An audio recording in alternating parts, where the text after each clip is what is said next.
I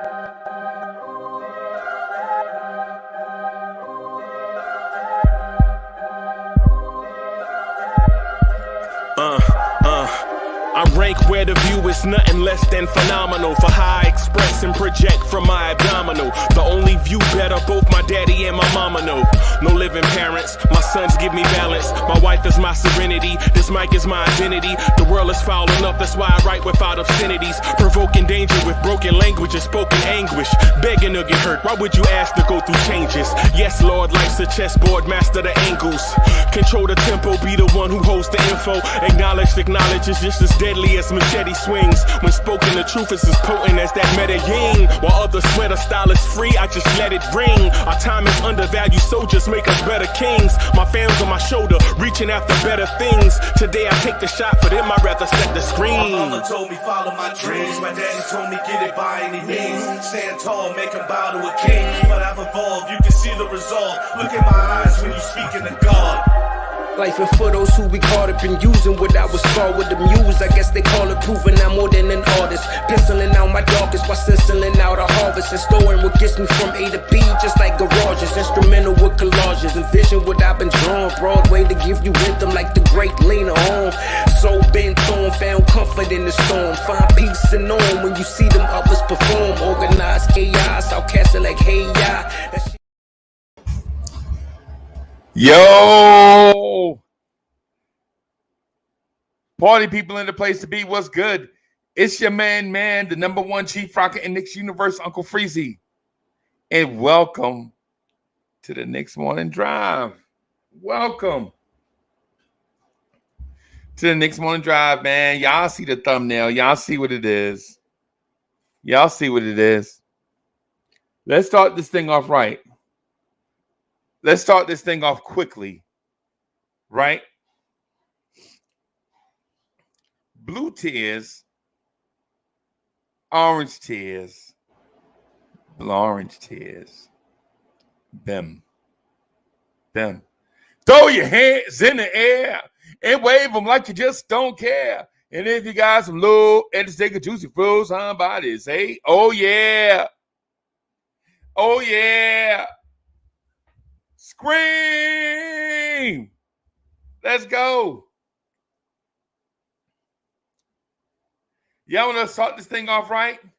Y'all want to start this thing off quickly, right? What's good, everybody? Everybody, clap your hands. Clap your hands, everybody. Everybody, clap your hands. What's good? Good morning. Good morning. Good morning. Good morning. I have the voice of a man that just got off talking for 3 hours, but I'm back.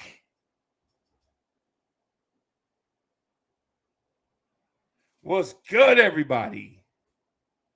What's good? Clap your hands, everybody. Everybody, clap your hands.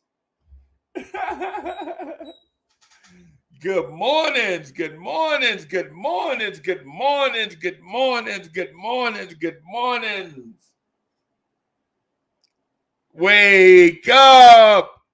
Up you wake. What's good, everybody? What's good, Knicks Nation? It's your man, the number one chief rocker in Knicks universe, Uncle Freezy. Man, listen, I'm so excited. And man, I'm so excited to be here with y'all, man, and grateful to have the opportunity to be with y'all and rock with y'all, man. Love rocking with y'all, man. Love rocking with y'all. You can't hear me? Okay. All right. Let's do it.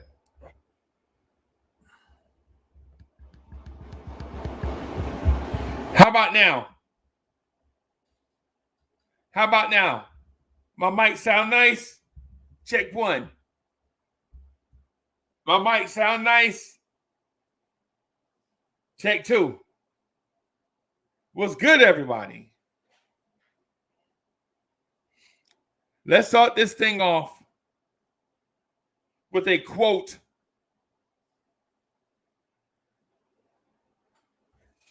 Perfect. Let's start this thing off with a quote by the great American poet, Grand Poobah.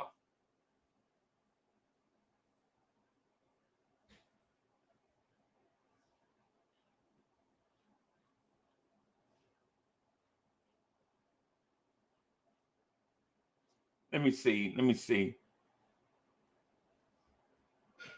Grand Poobah says, now a lot of people think this is easy as it looks. Books and books of rhyme concepts and hooks. Session to session to get thoughts manifested, stressing and stressing to hit the world with a blessing. That's exactly how I feel. Being the number one Chief Rock in Knicks universe is not an easy thing to do, but I do it the best I can every day. And basically what I'm saying to y'all is yes, I stress over this a little bit because I want to put together a dope product for y'all. Thank you, Miss Mocha.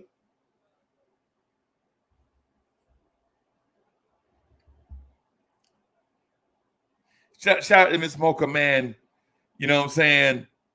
Providing the essential production items so that we can rock this funky joint. Coffee. Miss Mocha, shout out to you for providing exactly what this podcast need. Coffee. So that we can rock this funky joint. Bim.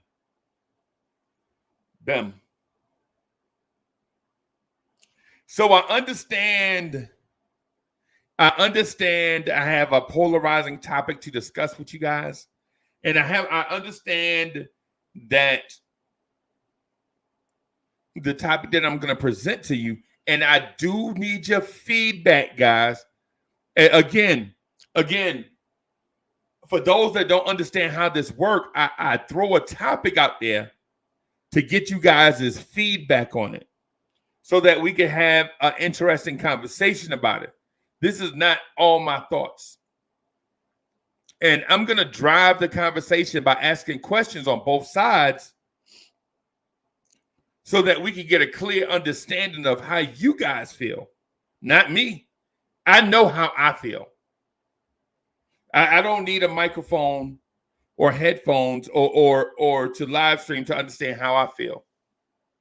Right? But I throw these topics out there to drive the conversation, to get a pulse of how you guys feel. And so that you guys can have a sounding board. Right? So when I ask these questions going back and forth on either side, understand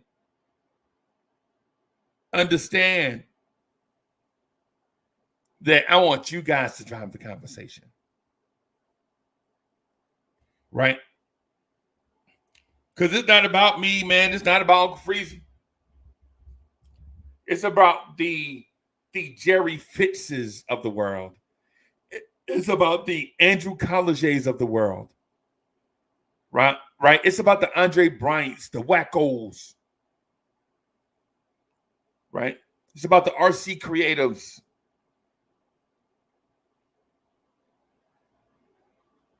It's about you guys. It's about you guys having a place to vent your frustrations and other emotions.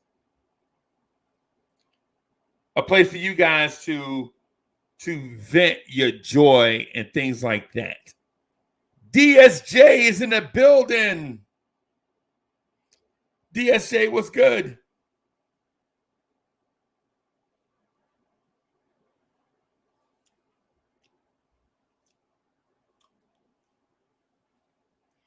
DSJ, what's good? All future media is in the building.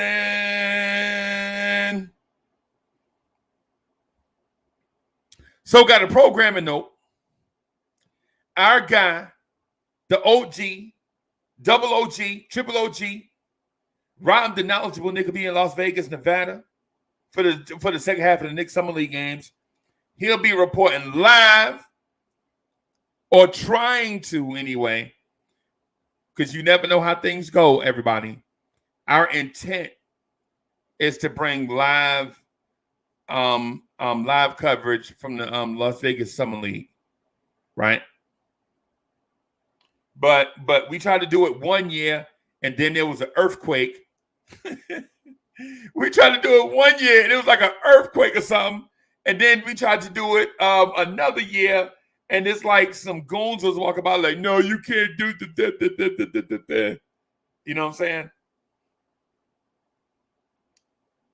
So our intent is to bring some live Summer League coverage to you guys. That'll be the second half of Summer League. I think OG might be flying out tonight or tomorrow night.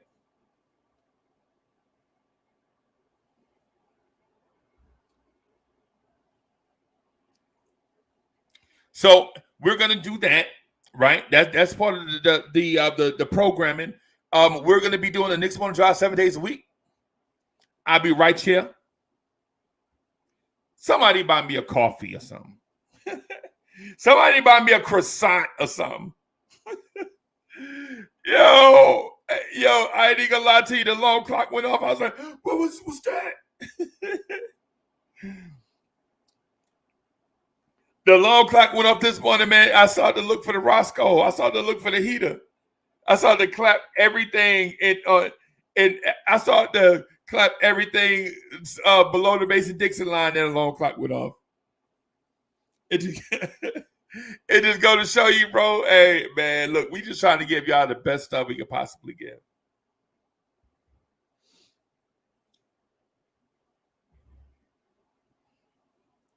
So we're gonna live stream today's Summer League game. Programming note: we're gonna live stream today's Summer League game. I'm gonna be on Marquise Walker's channel today. Severe Walker. I'm gonna be on his channel today at 6:00.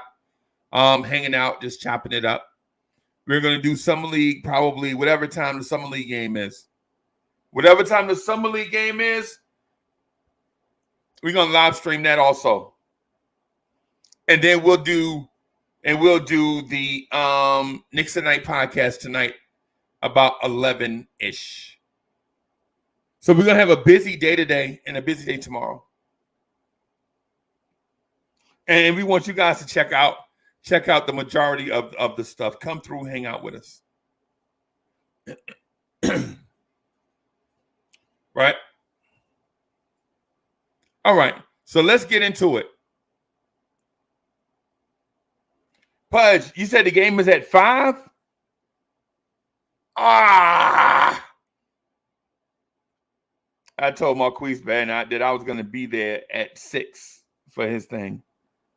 So I might have to push back on that a little bit or hang out a little bit less. Let me let him know right now.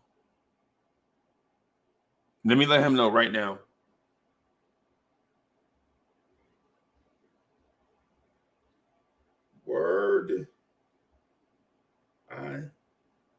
to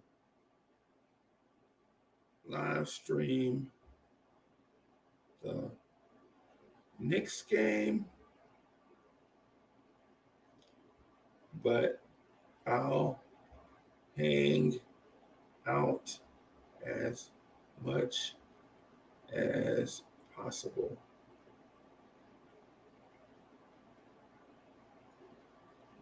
You know me. I'll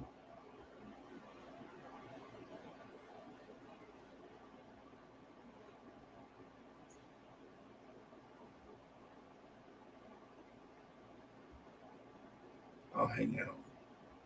Okay. All right. All right. All right. So let's get to it. Let's get to it. Let's get to it, right?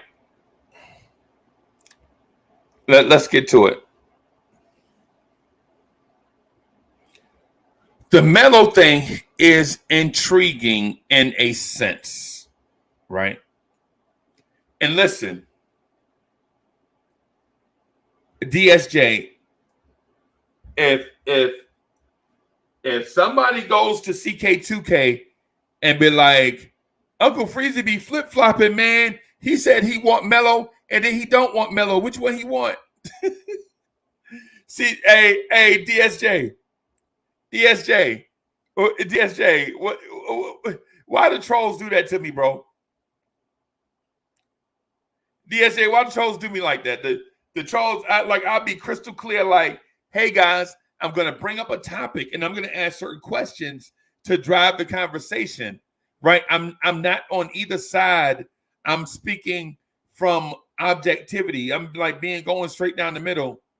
DSJ, I'm be like, yo, I'm talking right down the middle, about a topic because I want to introduce a topic to Knicks Nation and have Knicks Nation embrace the conversation. And then like one person that may have jumped in for 10 seconds will be like, hey, CK2K, Uncle Freezy said he want Melo, and then he said he didn't want Melo at the same time in the same live stream. That's me. That's me. Hey man, that's my bad. That's my bad impersonation of like a random, and you're like a random person just like going to Knicks Fan TV and be like, yo, I heard Uncle Freezy say he hate Melo. Man, stop. Chill out. Just listen.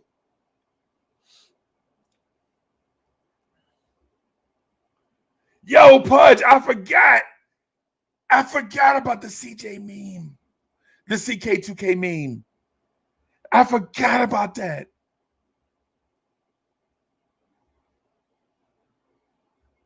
I gotta find it. The look on CK2K face, CK2K is like, bruh.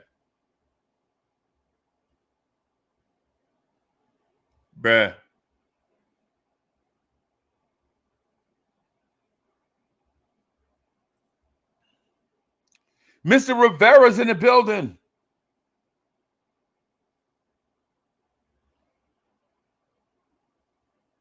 All right. So here goes. Here's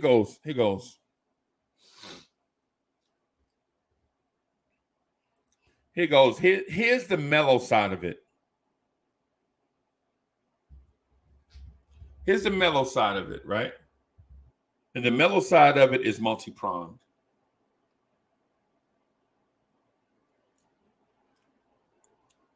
One can say that Carmelo Anthony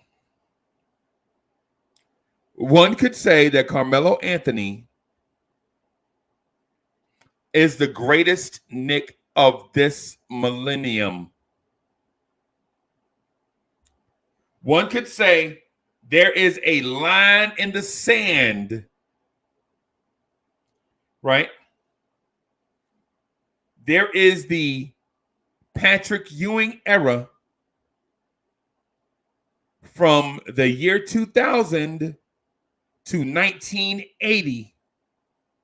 That 20-year window is the Patrick Ewing era. And I know Patrick Ewing was drafted in 1985.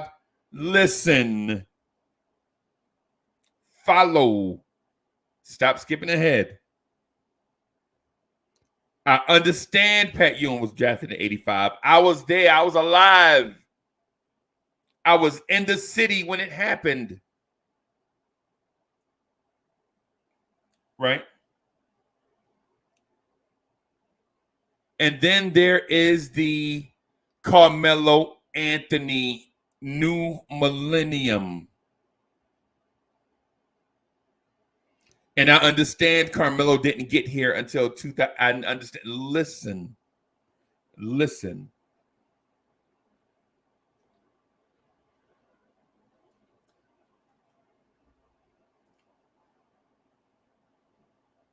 One could say that the new millennium is the Carmelo Anthony era, right? Right, here's why.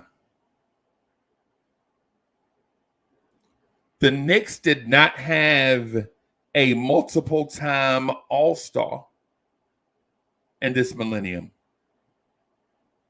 A 2, 3, 4, 5-time all-star like Melo. The Knicks did not. The Knicks did not have a franchise player like Carmelo Anthony before Melo, and certainly not after. The Knicks had guys that made the all-star team one time. Your Kristaps Porzingises, your Julius Randles.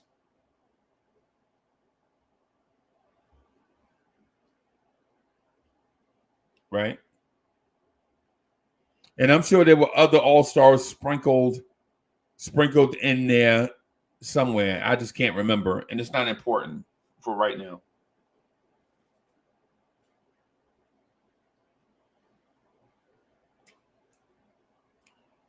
Right? One could also say that Carmelo Anthony carried the Knicks out of the dinosaur ages of brutal physical basketball and carried them into today's version of NBA basketball.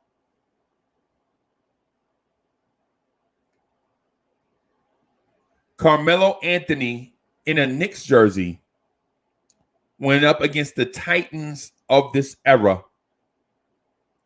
Carmelo, as a Knick, battled the Kevin Durant's of Oklahoma City and Golden State, the LeBron Jameses of Cleveland and Miami, the Derrick Rose Chicago Bulls era.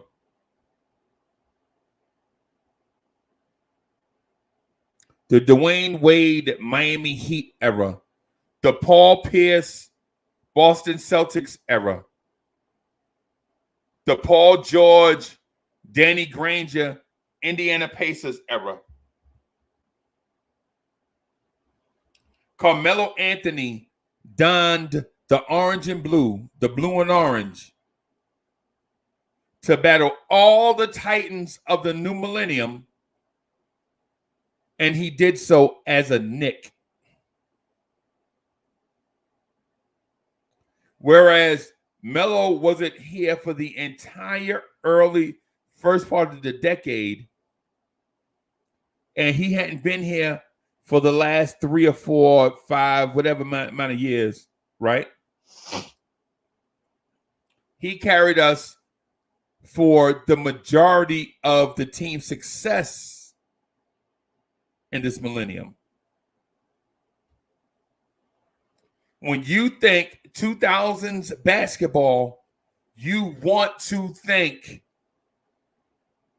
Carmelo Anthony. You don't want to think Stephon Marbury. You don't want to think Zach Randolph. Right?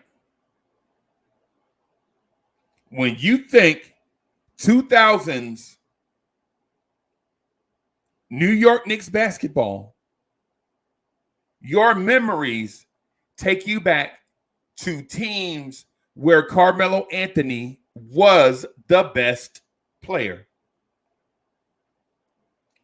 And I understand Melo got here 2011, whatever, 2010, 2002, 2012, whatever year it was exactly. It really don't matter. The fact that does matter is all the time in this new millennium before Melo, the team sucked. all the time just about after Melo, the team sucked. The time with Melo, you enjoyed New York Knicks basketball. And to us, sucking and winning, or I'm sorry, enjoyable and winning may be two different things, right? Sucking and losing on the opposite side of that are two different things. Sucking and losing are two different things, right? Because you can be a loser and still have enjoyable basketball. But you can also suck.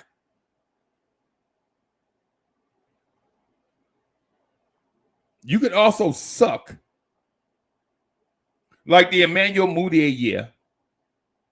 Emmanuel Mudiay, Noah Vonleh, Enes Kanter, Mario Hezonja, Damian Dotson. Oh, God. Where was Melo? Where was Melo when we needed him?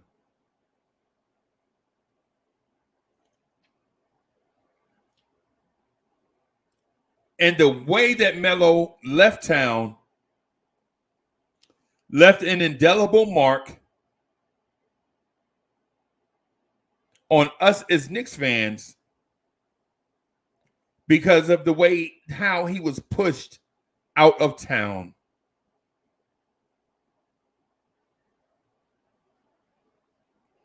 Now, do we owe Carmelo Anthony anything? No. No. We don't owe Carmelo Anthony anything. But would Knicks fans love to give him something? Hell yeah.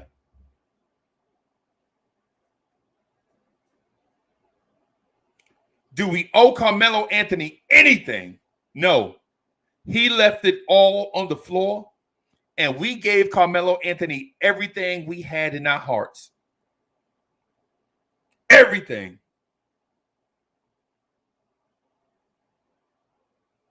JJ, for sure.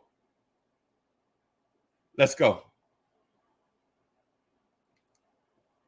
Sav, think about what I'm saying. Sav, think about what I'm saying, right? Joe, think about what I'm saying. Do we owe Carmelo Anthony anything? Hell no. But would we like to give Melo something? Hell yeah. Hell yeah. Right? Do we owe Melo an apology? Do we owe Melo a roster spot? No, we don't owe. Knicks fans are unapologetic. Ask Julius Randle.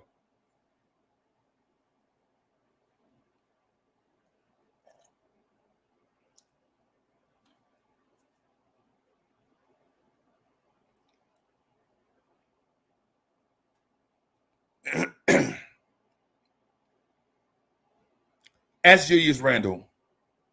Knicks fans are unapologetic. Do we owe Melo anything?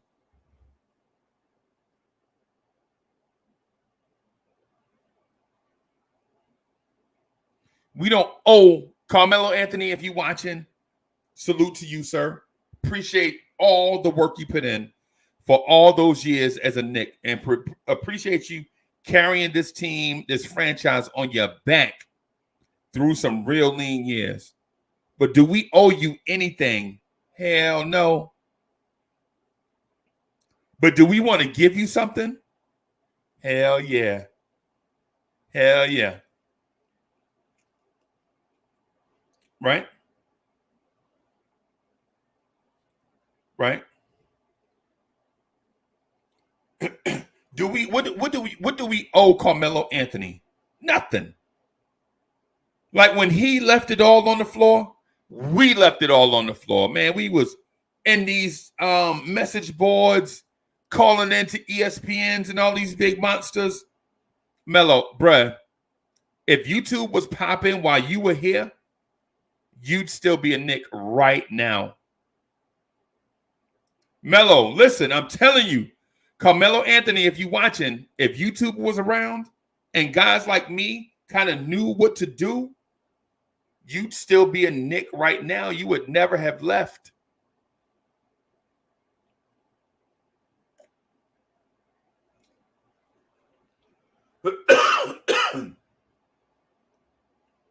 But just like a lot of stuff, you can't rewrite history. All we can do is go by what's going on today. You can't rewrite history.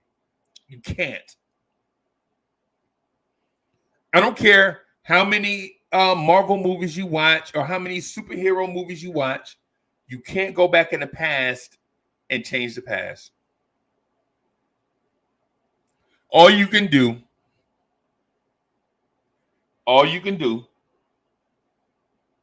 is be the best person you can possibly be in the present. It's as simple as that. J-Tap, would you agree? J-Tap, would you agree? I'm asking you.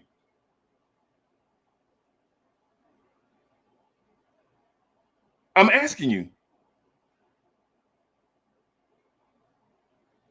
I'm asking you.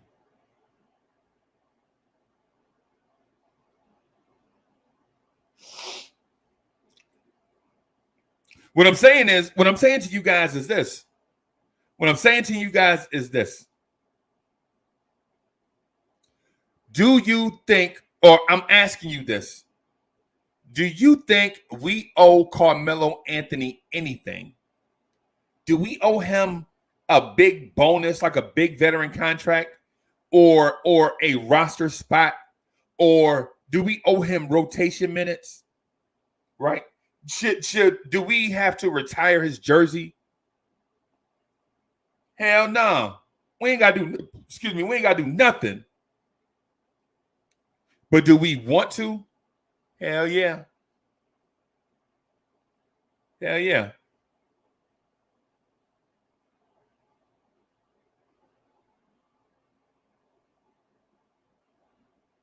Hell yeah.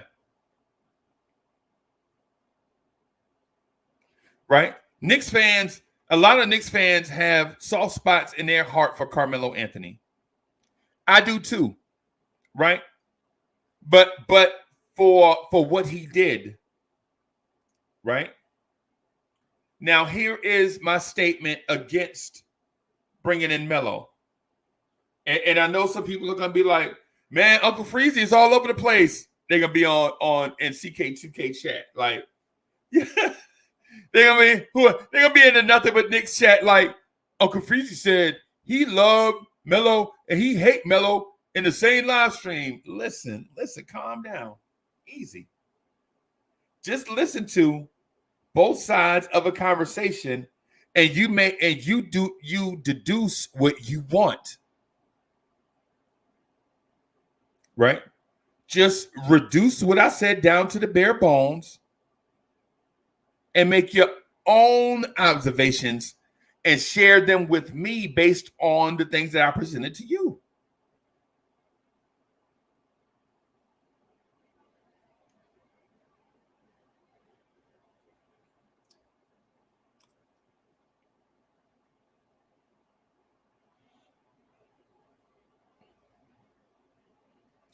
So here's the thing for not bringing Melo back.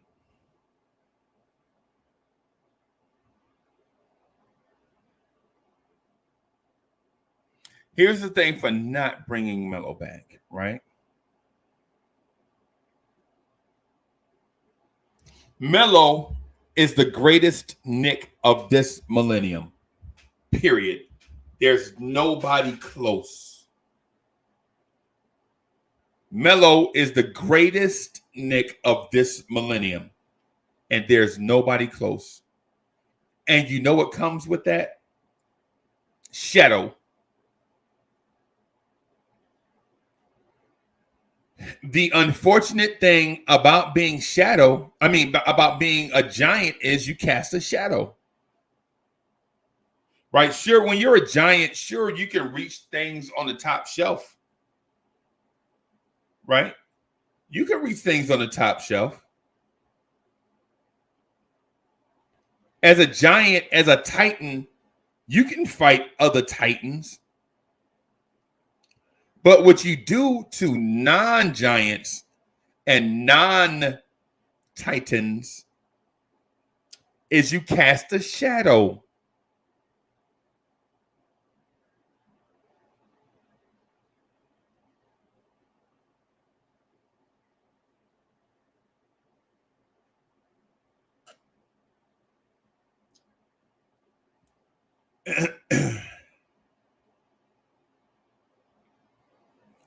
Titans cast shadows. And do we need that right now in the midst of a rebuild?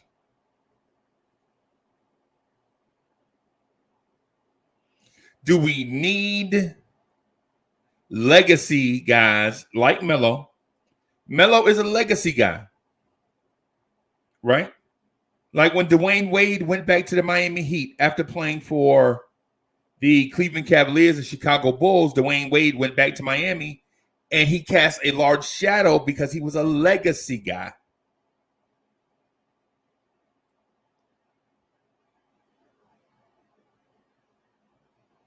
He was a legacy guy.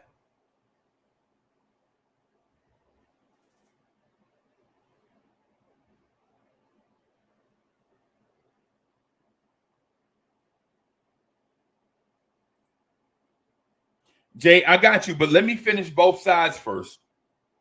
I was gonna do that, but I got to do both sides. You know, we got to have it even. We got to be fair. We got to be fair. So once I finish with both sides, I'm gonna put the poll up, and then I'm gonna put the link in the chat. Right? But we got to do both sides. Be fair to both sides first. Y'all know how I do it. It's a process. You get to your start this thing, do the other side. You know what I'm saying? Get a gauge, put the link in the chat. Y'all know how it goes.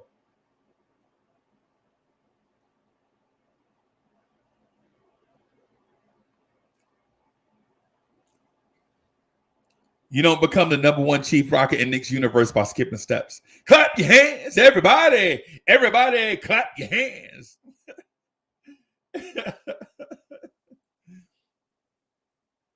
Yeah. So Melo is a legacy guy that casts a shadow. Immediately when Melo signs back here for his 2-year deal for $15 million, second year is a team option. Melo will be one of the most popular Knicks. Melo's jersey will probably be the top selling Knicks jersey. All these things that go with an icon coming home. And this is home for Melo. Let's not get it twisted.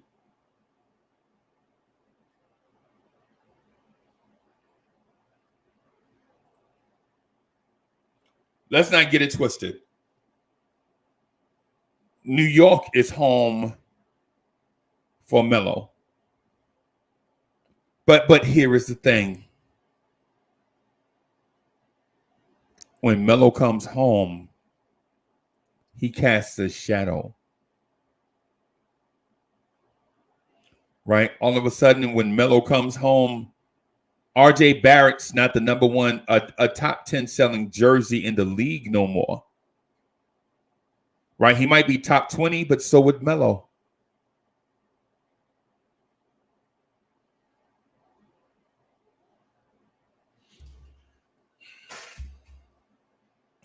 Are you ready for RJ Barrett to split the spotlight? Are you ready for Julius Randle to split the spotlight?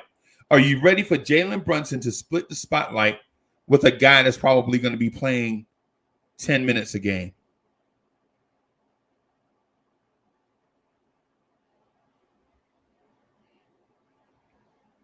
Are you ready for Carmelo Anthony to be doing commercials in New York City again? Hey, this is your main man, Carmelo Anthony. Come down to 42nd Street, buy these ribs. Carmelo Anthony's Ribs and Steak Shack. Y'all ready for that? Are y'all ready for come drive such and such Cadillac? Cousin, Carmelo Anthony sent you. Are you ready for that? Are you ready for Carmelo Anthony to get these weird all-star votes when he's only playing 10 minutes a game? Because that's what we do. That's what we do.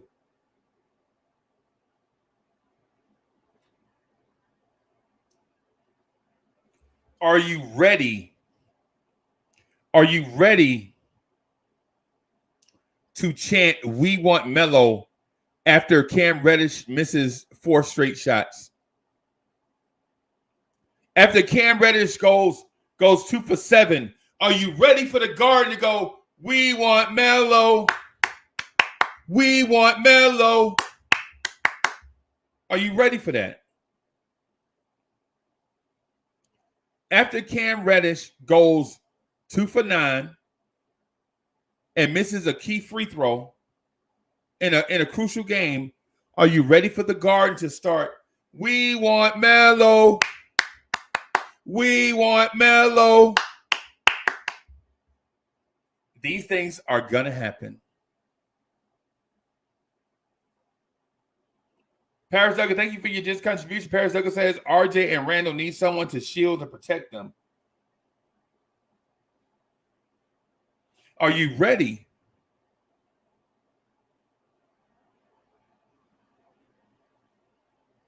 Are you ready? And thank you for that generous contribution, Paris Duggan. And I appreciate the statement because it's in line with the conversation that I'm going on this side, everybody. So clap your hands, everybody. Everybody, clap your hands. So the thing is this. Are you ready for the things that come along with a Titan? Are you ready for the big shadow? Are you ready for all these things that come with a big Titan? Salute, y'all. Salute. And here's the thing. When Carmelo Anthony gets here and wants to play, whose minutes is he going to take away? The easy answer off rip is Farron Hunt.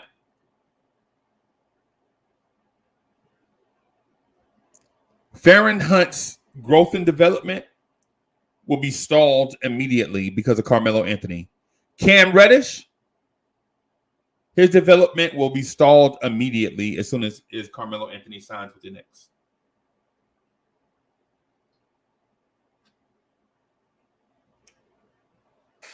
As a Knicks fan, is that what you want? Do you care about such things? Do you care about Farron Hunt? Do you care about Cam Reddish?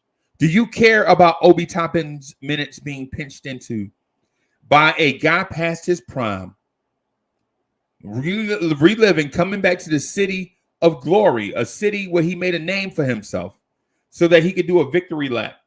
Is it worth stunting the growth of Farron Hunt, Obi Toppin, and Cameron Reddish? Is it worth it?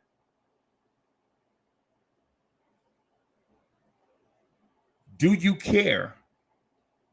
Is it important to you that Carmelo Anthony comes to New York and pinches off rotation minutes from Obi Toppin, from Cameron Reddish, and from Farron Hunt? And if you were asking me, if you're asking the question, if you asked this question already, if you said, well, who said Farron Hunt was going to get minutes anyway, then that already destroys the Farron Hunt experiment. If that thought processes went through your mind, that means the Fahrenheit experiment is already over as soon as you sign Cam Reddish.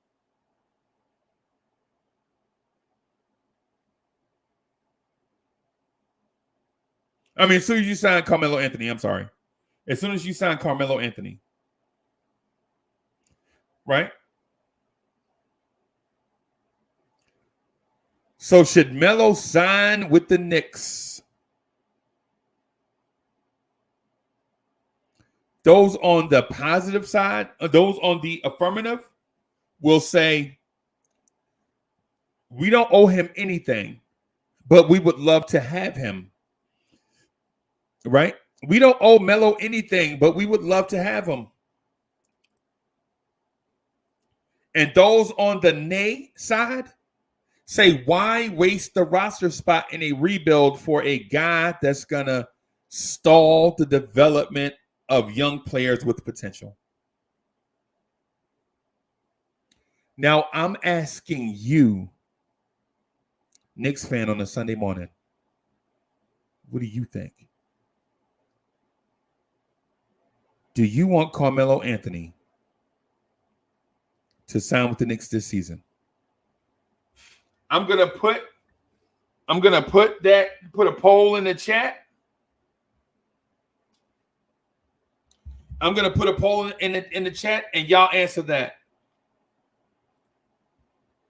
J Tap, thank you for the generous contribution. J Tap says Melo was a black hole on offense and a matador on defense. Hey, man, some things never change, right? Some things never change. Some things never change. Thank you for your generous contribution, J-Tap. Thank you. Thank you to all that support the show, that help us pay the bills, right? Like for these subscriptions to like Cleaning the Glass and Synergy and all these things, that Adobe and all these things that help the channel go and grow. Thank y'all for helping us pay the bills for all this stuff. It's a lot of stuff, man, that go on behind the scenes that y'all don't know about, man. And I don't bug y'all about. I don't be tripping on that stuff. But for those that support, man, thank you. Sincerely, thank y'all. All right, I'm going to put a poll in the chat.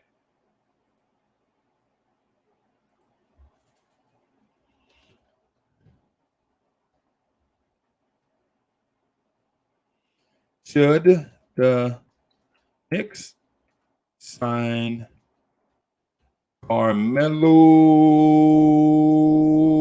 Anthony?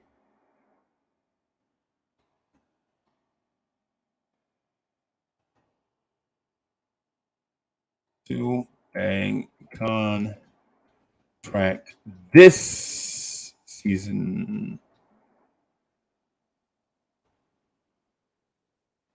Should the Knicks sign Carmelo Anthony to a contract this season? The options are simple. Yes and no.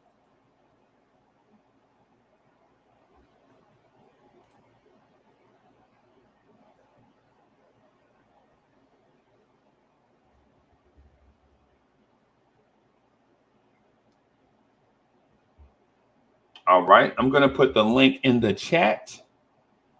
Give me a split second for that.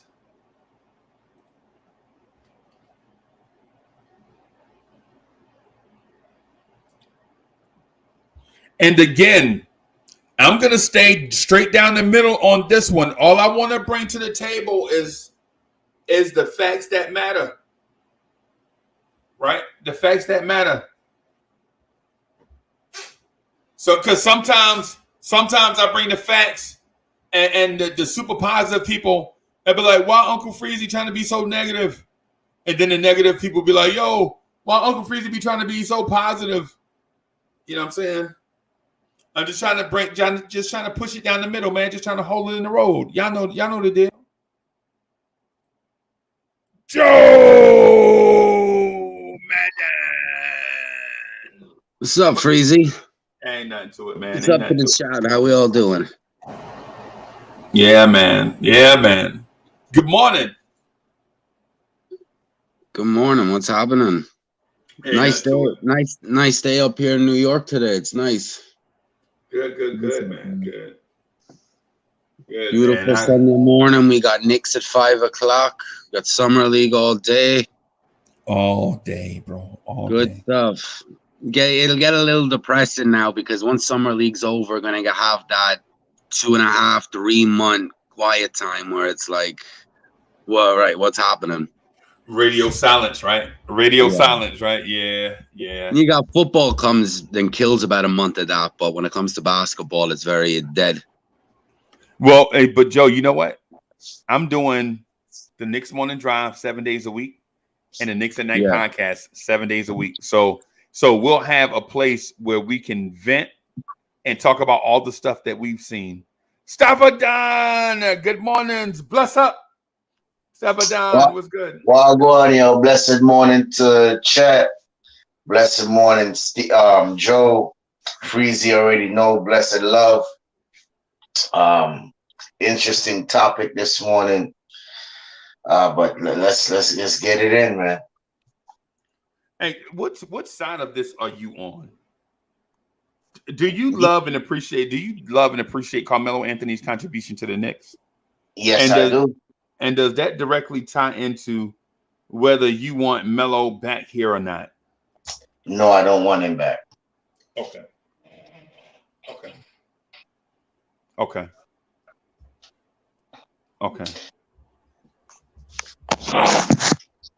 Just because of one of the things that you also mentioned. I know you straight down the middle, but just the stunt of the young guys. He's gonna those guys not gonna develop. Also it's just the fact that you just said it too.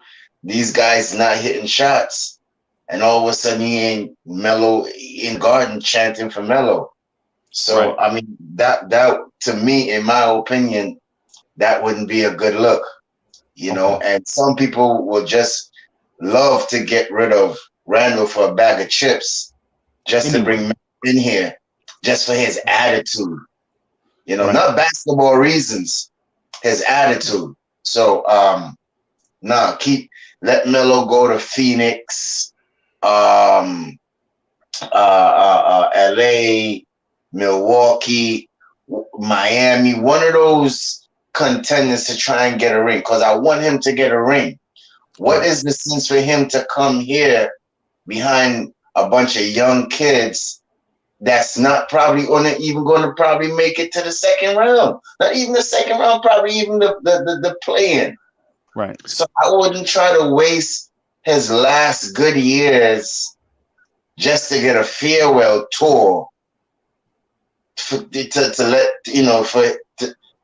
let him feel like the fans don't appreciate him. Yes, we appreciate you.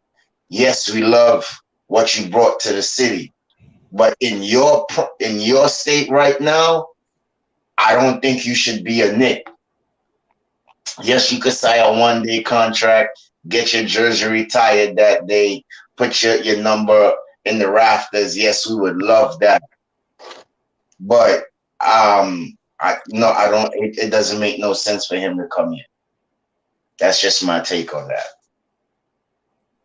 Okay. I agree. If Julius was moved and we went into like a more youth movement, I would, because you're bringing in, he'll play 10, 15 minutes, he'll back up Obi, whatever. But just him coming in right now, it's like, people were saying in the chat, like the Kobe Bryant farewell tour was a disaster because it was Kobe chucking up shots for 82 games trying to drop 60, and it was boring. You wanted to break your TV. Yeah. And it kind of destroyed because they had a bunch of young guys. Like Randall was on that team. You had what do you call it? Russell. You had there was a young guy. Jordan Clarkson. Team. Yeah, it was a young team, and he'd done that. I'm like, and we're kind of in the same situation. We're more in a youth movement. We're kind of heading that way. But him coming in, it's great for ticket sales. It's great for everything. But yeah, him and Randall on the court, like watching them take fadeaway mid-range shots for 82 games, I can't watch that. It's unwatchable. So if you're moving Randall, yeah, but if Randall's going to be here, it doesn't make sense. As you said, it Freezy. When guys miss 2 or 3 shots, they're going to be crying for Melo. It's just going to be a disaster. Right. As soon as Randall goes 1 for 3, the Garden is going to be chanting, "We want Melo. We want Melo. We want Melo." And listen, and I understand how it goes, man. I understand this thing. I'm not naive, man. I've been a Knicks fan for a long time, right? And I understand why. The Garden does this passive aggressive chant thing, because they're tired of losing, man, and the Garden wants to rock. And it's like that volcano that rumbles for like 200 years and then finally it erupts. But it's going to take us. We're on this 30th thing. We're past due for a championship, right? But then we might still have 7 to 8 years before we even contend, right? We might have 7 to 8 more years before we're even contenders for a title. So in the interim, you'll hear things like MVP for Henry Ellenson. You know what I'm saying? Joe Madden, you remember that? Remember Henry Ellenson got the N1 against the Pistons? He was on a 10-day contract, and they would chant MVP at the free throw line. What is that? It's a hungry fan base. And you said about the volcano, like when this organization wins a championship, Twitter, ESPN, all media needs to shut down for 2 weeks, because the country is going to explode. Or New York and Knicks fan base is going to explode. Right. Because it gets hyped up for any little bit of talent. You're going to be hearing, if Varnhan has a good couple of games now in Summer League, you're going to start hearing he's going to be like Theo Pinson and Frank, where these bums, or I'm not going to call him a bum, but a lower level player, and the Knicks fans are going to be crying to get him on the court. Right. And overhyping.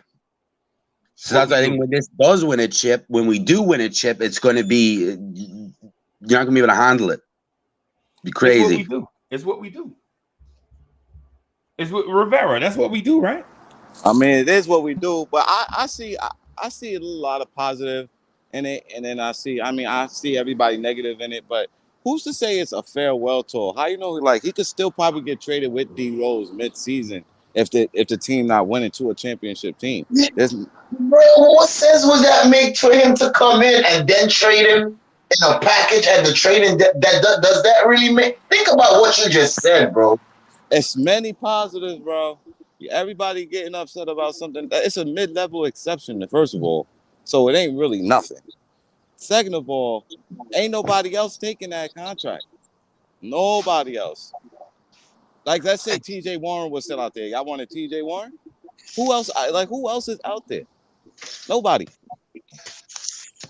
No, I just don't see that making sense. You're bringing him in here, and then you saying we traded him with D Rose. Not only that, there's other factors into his own personal life. His son play ball out here. How you know you don't want to just see his be close to his son to play ball? Look how many players are from New York. Yeah, and still have their son coming out here. But it's different. But it's different. It's different because he's from here. 2, he at the end of his career. So it's not like he a 5-year vet and his son playing ball somewhere, then it don't matter. It's the end of his career. How you know he want to do all this extra? Like, we don't know. We just speculate. But I believe that he just want to play ball in New York, whatever. Let him go to Brooklyn. It doesn't matter. It don't really matter to me, personally. Let him go to Brooklyn. Let him go over there. Don't come over here. But at the end of the day, that would tarnish his Knick thing, his little Knick legacy that he has. It would tarnish that, because we not jacking Brooklyn at all. So don't go over there. If you was a Knick, you a Knick. Don't go over there to Brooklyn towards the end of your career. Like, don't do that. I think it'd be different if KD and Kyrie were still over there. If he goes over to Brooklyn and that thing's broken up, it's like we ain't afraid of them anymore. Like, they're back to the baby brother. They were always the baby brother, but that's not no threat. So him going over there, it's like, okay, cool. Do your last year, have your fair. That's it. but it messes up his own Knicks legacy though. But the thing about a Knicks legacy is this. Well, Kareem Grant, thank you for the generous contribution. Kareem Grant says, if we are a winning team with a good core squad and a better coach and don't mind coming off the bench, then yeah. But what I'm saying to the point about don't go to Brooklyn is, how you gonna tell that man don't go to Brooklyn and then you don't offer him a contract? It's not like you offer him a contract and he chose Brooklyn, right? This man has limited options now, and he still want to play, right? And so you just got rid of Taj, right? You got rid of your old man mentor, right? And you don't have that guy. You need somebody in that role, right? I think Kyle O'Quinn would fit it perfectly. I don't know if he could still play or not, but you know, somebody like that. Yeah, but Kyle Right, O'Quinn was but never nothing in New York. He got the backdoor passes to McDermott. I would rather that's about it, right? That's about I would rather that and a guy free throw line jumper. Yeah, I would rather a guy that was the guy in New York than know what it's like to be the guy in New York for players like RJ and But Randall and all that. I would rather that. But Mr. Rivera, you are a fan. You are not a Knicks player. Like your preference. Hey, what's up, bro? What's up, man? What's up, guys? What you prefer and what these young guys prefer are separate things.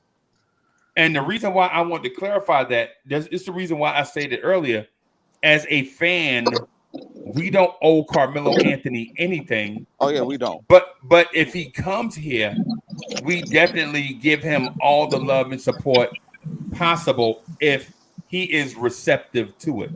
Oh, But to say don't go to Brooklyn and not offer him a Knicks contract is like saying don't work in your career.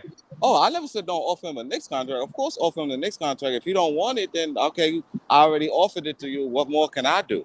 I offered it, and that's it. My hands is clean. But and now at that point, you want to go to Brooklyn, go ahead, go to Brooklyn, enjoy yourself. But what I'm saying is, if I offer you the contract and it's the same kind of contract and it's the same situation over there, let's say KD, Kyrie leave, it's the same situation. Your chances is different. I mean, the same of winning. Then might as well just sound like over there. I would love to have him back. Are you kidding? It'd be nice to get him back. And Phil Jackson did him wrong. Phil Jackson did him wrong in the end, and that ended on a sour note. And he wanted to be here. He didn't want to leave the Knicks. And you know, listen, all the crap that Melo Gad said, he was a ball hog shooting. I think this is the right time for him to come here. It's a different mindset. He's an older guy. He's not going to get those minutes anymore. I mean, we got it. You know, adding just a piece of the puzzle. I think it'd be a good fit. I really do. And let me just say this real quick, Breezy. The people in the chat talking about Melo got a legacy. Come on now, stop being casuals, please. We know Melo got a legacy. Like he's a Hall of Famer. You don't become top 10 in the. You don't become top 10 in scoring list and 10-time All-Star and not have a legacy. Let's stop. Let's stop that nonsense. Don't do like it's to have an opinion, but you gotta be opinion, but don't be disrespectful to a guy because you don't like how you play. Like and he's in the top 50. He's a top 50 player too. So I mean that's total disrespect right there. I gotta agree with you with that. So but let me ask you this, and this is me again. This is me being down the middle. So if you are casual, don't go to Knicks Fan TV and super chat talking about Uncle Freezy said, you know, the Knicks got to sign Melo, right? If you are a now generation Knicks fan, right? Like say Sam Granderson or say the young guys, right? Does this now generation of Knicks fans have to correct the sins of previous generations? Do they owe their debt to society for the sins that the previous generation made? Right? Like why would say the young Knicks fans, and I'm using Sam Granderson as an example, why would Sam feel like he owes something, like he's got to bring Carmelo Anthony back when Sam was probably 13 or 14 years old, or when Carmelo Anthony was in his prime? right? Sam's a man now. Sam's graduating, going to school, all this stuff in college, all this stuff. Sam has his own generation of Knicks legacy that he has to be the caretaker of, right?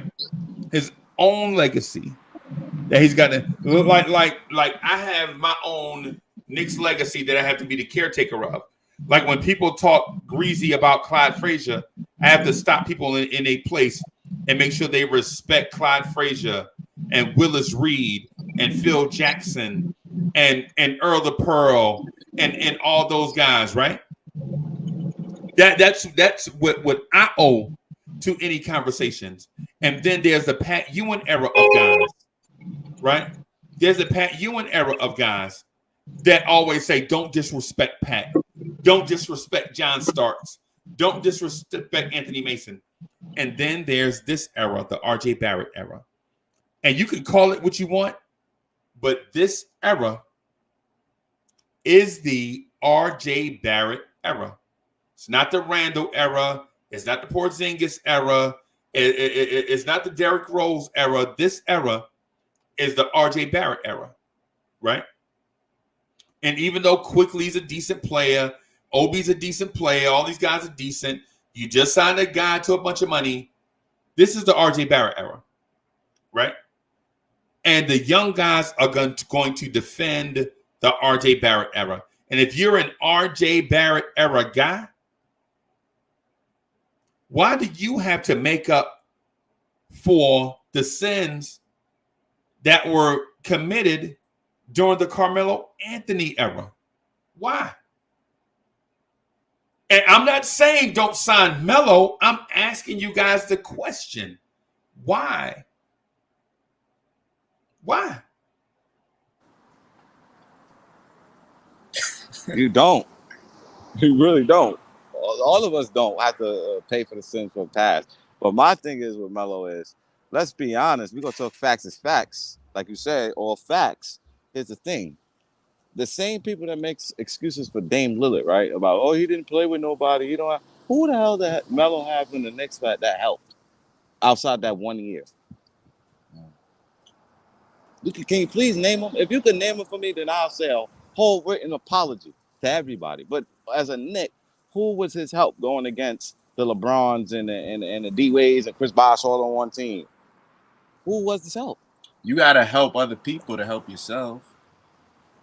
Did he ever build up his teammates in any way, shape, or form? Did he make them better players around him?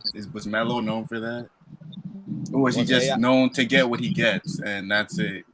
Was Allen Iverson? You're bringing up Allen Iverson. He's a ball hog. Because it's the same player. They're both ball hogs. He's beloved. No, he didn't. But Melo's good with support. You can be beloved. Yeah. He was beloved because he took his team to the finals and beat the Lakers game 1.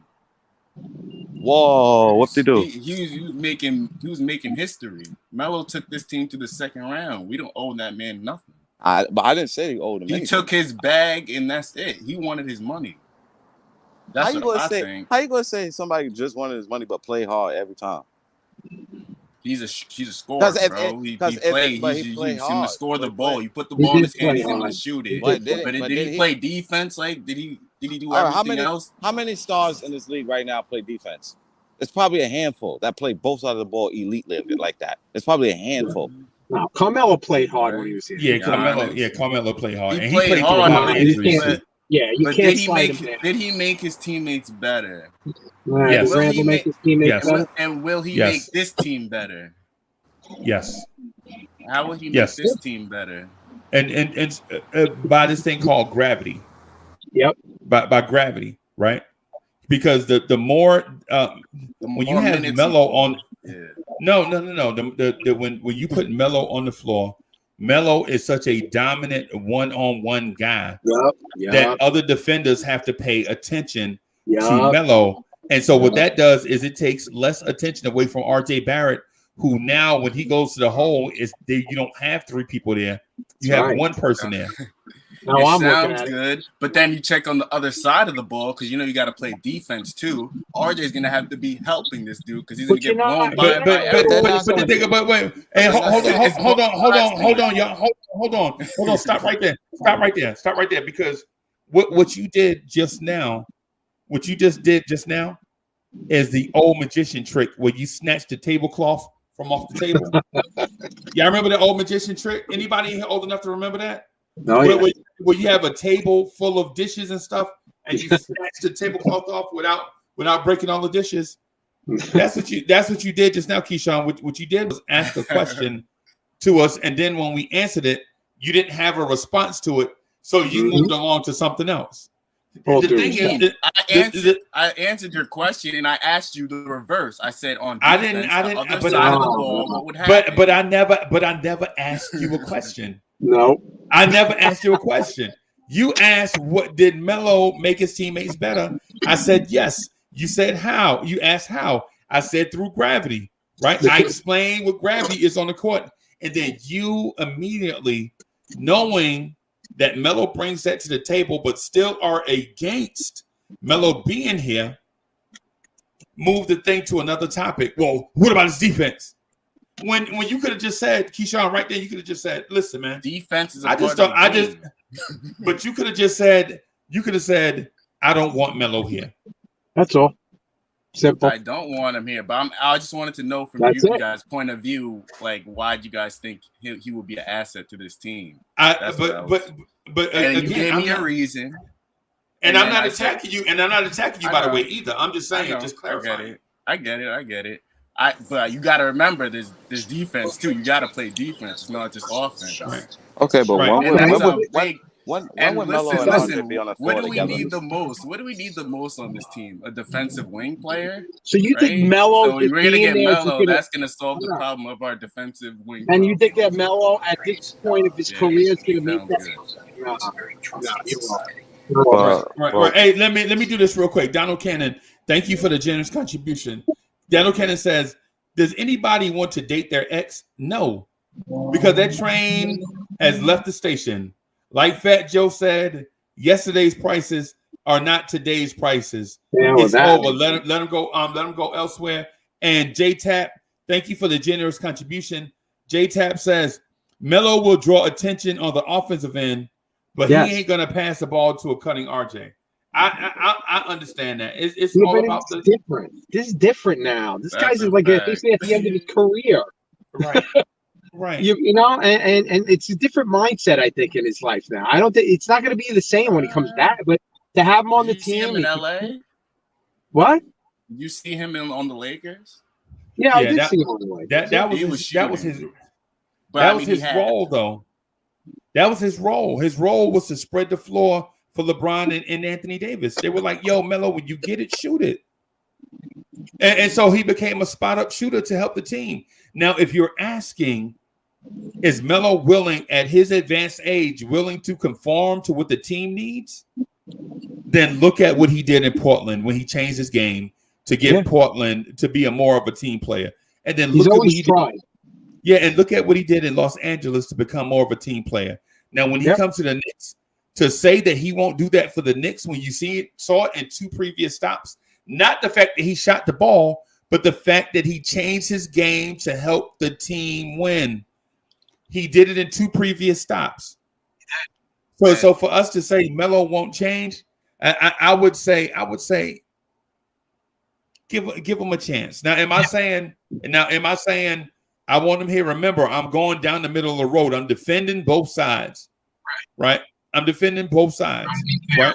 And so to Keyshawn's point about the defense, if the defense is a problem before Melo, you know, anybody you sign as the 14th or 15th guy is not going to solve your team defensive needs, no matter who you sign, right? If that's a major problem for your team, the 14th or 15th guy is not going to solve it. It don't matter if you bring Tony Allen in here at age 38. That's right. You know what I'm saying? You got a curmudgeon like Tibbs Well, yeah, Preacher's on defense. So if he doesn't like what Carmelo's doing, he's gonna sit him down. That's it. Right. So, Unc, what role do you see Melo coming in here to do for a young Knicks team? I don't know, Stafford. I ain't even thought about that. And to be honest with you, and to now, this is in fairness to me, in fairness to my stance, I really don't have a stance for Melo. I just wanted to bring up the conversation so that we can talk about it. Right? I'm not saying bring Melo in, and I'm not saying keep Melo away. But yeah. I do understand that Knicks fans want to talk about this, though. And it's the reason why I introduced the conversation so that we can all speak to certain points, pros and cons about having them or not having them. What about you, though, Stafford? What do you think? My stance is it already. You know, I'd rather him go somewhere else where he could earn a ring. I don't see him coming here with a young team trying to accomplish what? You already got everything you wanted. You got your money. You understand what I mean? What else do you have? He's one of the top 50 players in the league. Top 75. You have your respect. You understand what I mean? What is there for you to do in a New York Knicks uniform? The only thing I see you doing, bruh, is chasing a ring. You need that ring. I mean, you already have a legacy, but to solidify it and ride out in the sunset with a ring. Go over to Phoenix. Go with Chris Paul. Go with Milwaukee. Go with one of these contenders where you know you definitely have a chance to win a ring. The New Yorkers ain't gonna be mad if you win a ring with them. They're gonna be happy for you. But you come here. To want them first. You come here. You gonna be starting Obi. You're gonna be starting Farron Hunt. You're gonna be starting all these young guys. Because when these young guys mess up, this is my opinion. When these young guys mess up, is the guys like D'Angelo and other people gonna be chanting for him. We want Melo. We want Melo. You understand what I'm saying?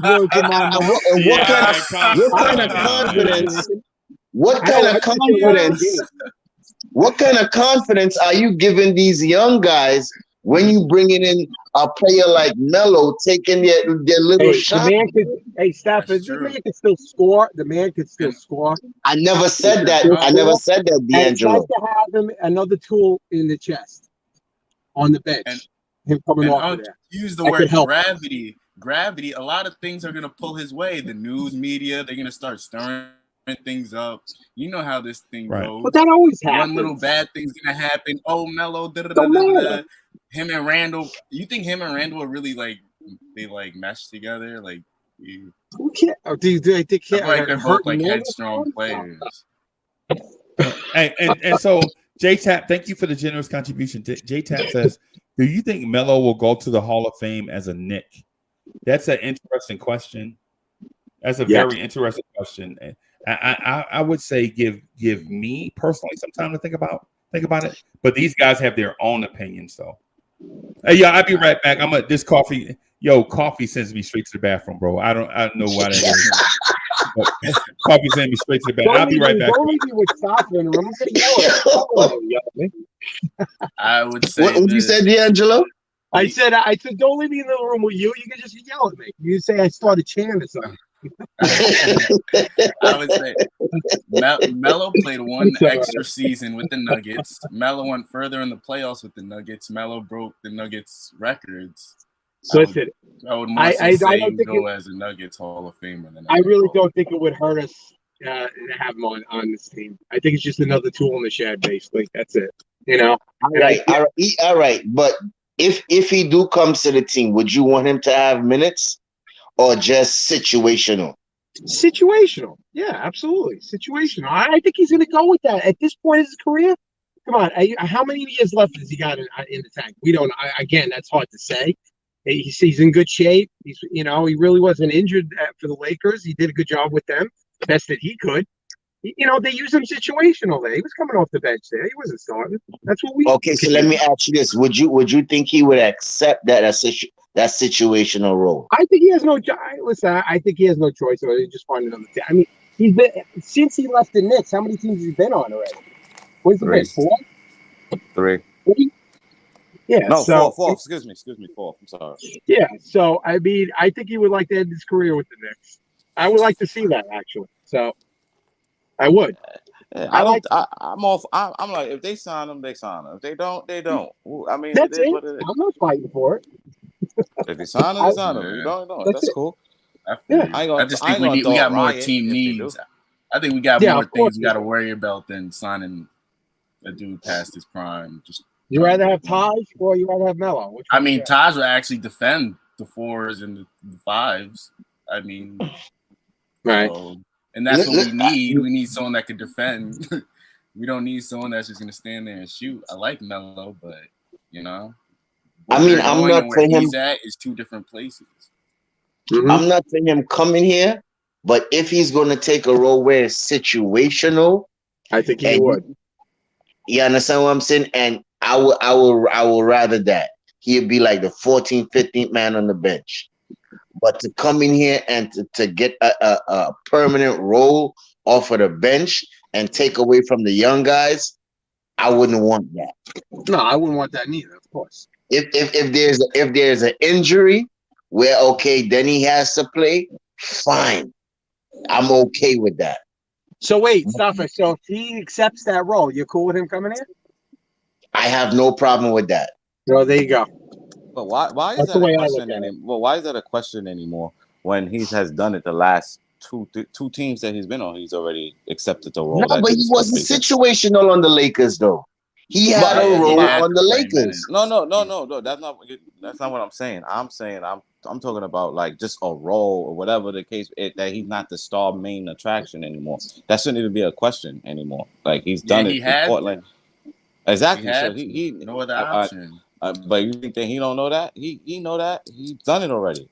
When he got to Portland, they gave him the little role and said, "This is what you're going to be, to take it or leave it." Same thing with the Lakers. So it's like, why are we questioning? Can he be humble enough to do that?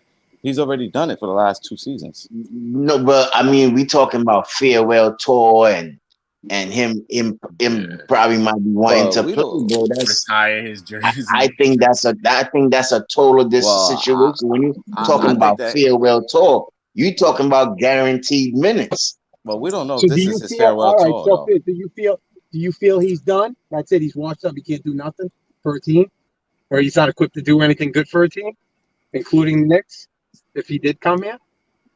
What do you feel? I mean, he got washed up. The guy could still score, man. Like I said before, we are going a different route than where Melo is going. Melo should not even we should not even be entertaining the Melo fact. We're trying to build young guys up. And does Melo help build young guys? My opinion is no. So I don't see the need of having him on our team. And does he want to develop young guys with him? I mean, he's not there for that. He's not going to be there after, I got to develop this guy. That's what I'm saying. Why get vets if they're not there to develop the young guys we got there? But we don't know that. We're just going based upon. I'm going off his past history. Who has he ever built? All right, let me ask you a question. Have you ever did something wrong? But let me ask you a question. Have you ever did something wrong and then people try to teach? But what I'm saying is like, have you ever forget? But have you ever did something wrong and then people try to treat you the same way that who you was years ago without letting you change as a human? Right. Yeah. All the time. Exactly. So when you get mad, at that and be like, damn, that's not who I am. Why you keep labeling me like that?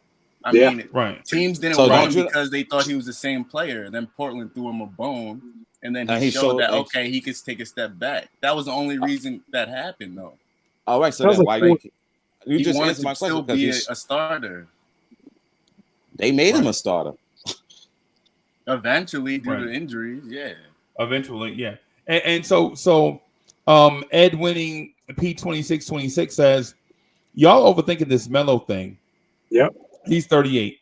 Cam and RJ can learn from him offensively, plus Randall will benefit from the Melo distraction from Knicks fans. It's a good point. That's exactly what I said.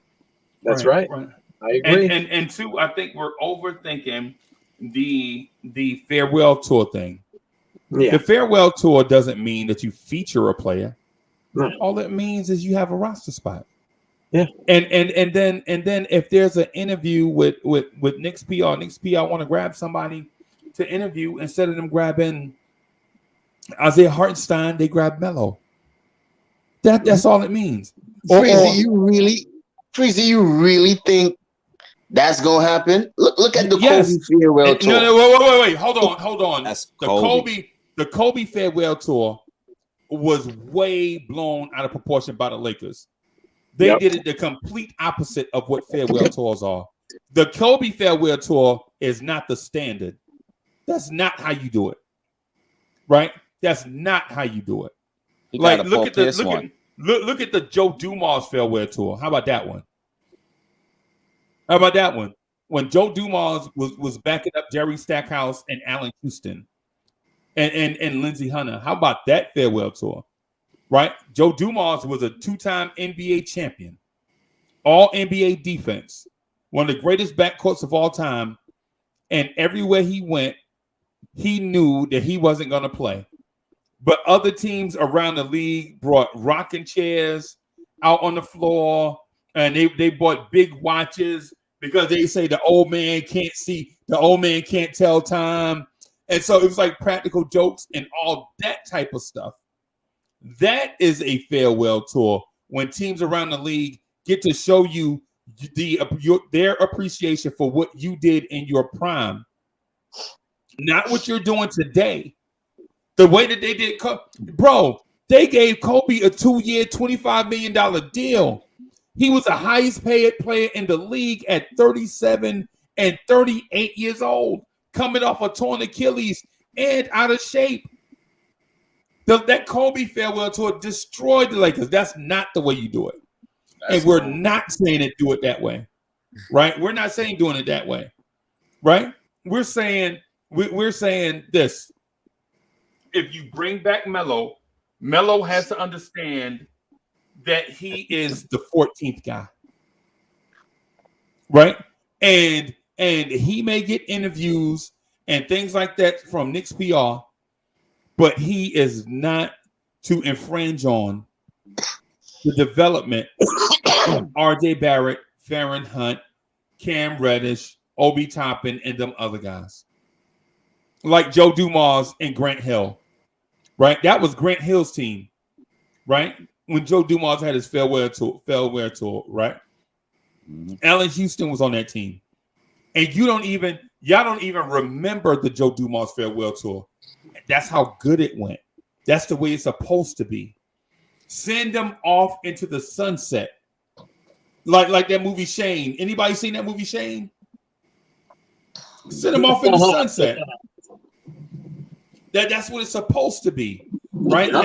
It's not a rewind the clock thing. It's a send them off into the sunset thing. That's what a farewell. That's why they call it farewell. Right? Yep. Joe, am I lying? That's why they call a farewell tour a farewell tour. It might be. Who's to say it might not be like a coaching job, like towards the end? Like he might be on the end of the bench. Who knows? I just think it would be a nice thing to get him back here. He still could. Look at this. Kev Middleton says Joe Dumars runs franchises. Melo ain't running nobody franchise. Stop it. Selfish people don't want others to be. Again, you see what I mean by the way your things get twisted. I said farewell. I brought up a rocking chair. And brings up Joe Dumars running the franchise.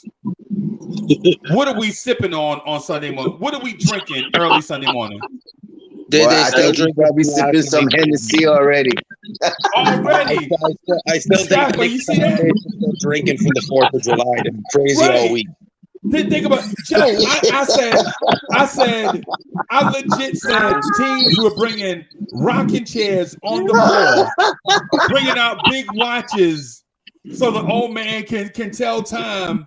And Kev Middleton said Joe Dumars runs franchises. Melo ain't running nobody. What? Come on, man. Kev, come on, Kev, come on, bro. You see what I'm saying? You see what I mean? Come on, Kev. Come on, Kev. Cut your man some slack. Have a good weekend, Kev. Enjoy the Henny. Right, Kev, cut your man some slack. I did not say that Carmelo Anthony was going to run somebody's front office. When did I mention front office? Ever? Nothing. Come on, Kev. Cut your man some slack, Kev. Kev, cut your man some slack, bro. Come on, man. I did not even mention you pay front attention office. to all those details. See, you got to bring it out. That's it. Yeah, man. Yeah, man. Hey, come on, Kev. Cut your man some slack, bro. It's me. It's me, man. I ain't the enemy, bro. Come on, I ain't the enemy. Yo, I ain't the enemy, bro. We still good, bro. We good. We super good. We super good, bro. Laugh with me, bro. Laugh with me. Don't laugh at me, bro. You know what I'm saying? You know what I'm saying? Yeah, man. You don't have a kick me sign behind you. Come on. Man. I never even mentioned front office. Stafford, did I mention front office? No. I never even mentioned front office, bro. And what most are of we it, looking at? Melo's going to replace Scott Perry. I didn't say nothing else after that. Yeah. Melo's coming in to take Scott Perry's job. Like what? That would be crazy. I got that. Yeah.